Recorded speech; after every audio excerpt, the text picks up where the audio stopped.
Everyone, it's me from New York. As you know, coronavirus those days pervades the world and many governmental systems almost collapse.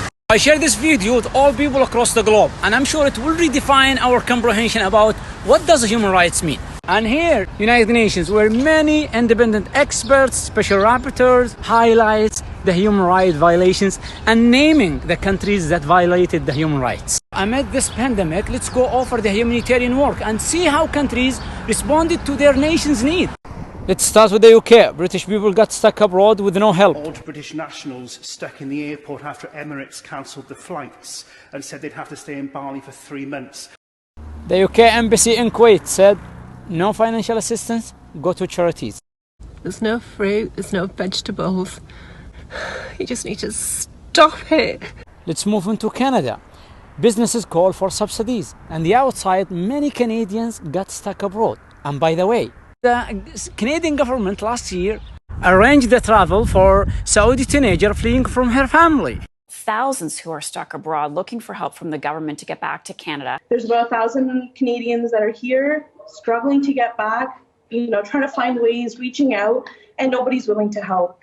Okay, let's move on to Spain. They are asking for humanitarian assistance. Necesitamos ayuda. Leganés se está muriendo. No hay sitio en el hospital. Esto es una vergüenza a nivel nacional. I'm Amin from Lyon, France. In the line in front of the supermarket. And now I'm here. Wow, it's not easy to find what you're looking for. In the US, let's start with Sandra's tweet about human rights. The system of capitalism where profit matters more than people is so damn sick. And the coronavirus is showing us all its symptoms. We need where everyone is guaranteed free, high-quality healthcare. Many businesses are closed, so the working class people lost their jobs. Gloves and masks in the United States are sold out, and Tennessee tells doctors to use diapers and goggles as a protection. Last year, 36 countries issued joint statement about Saudi Arabia, and they expressed their concerns about human rights, and some of these countries are that I mentioned above. In contrast, let's take a look inside Saudi Arabia and see how they responded to this pandemic. Let's start with the non-Saudis who are living right now in Saudi Arabia. I'm actually advising Americans that are in the kingdom that I would strongly consider sheltering in place. Food supply is good, emergency services are sound. En Arabie Saoudite, hôpitaux publics, hôpitaux privés, tous accueillent, soignent les malades du coronavirus. Masks and gloves distributed for free in the street.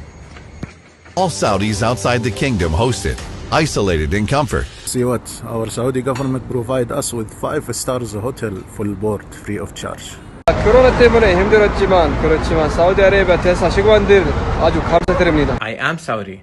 I got stuck in Moscow and my government provided accommodation at 5-star hotel with 3 full meals. I'm Saudi. I get stuck in New York. My government for provide me free food and 5-star hotel. If you look at healthcare, if you look at life expectancy, we're looking at human that's all rights. human I know rights. The government will cover 60% of the private sector salaries. On top of that, Saudi Arabia granted free treatment for patients who got sick from coronavirus, whether are Saudis or non-Saudis.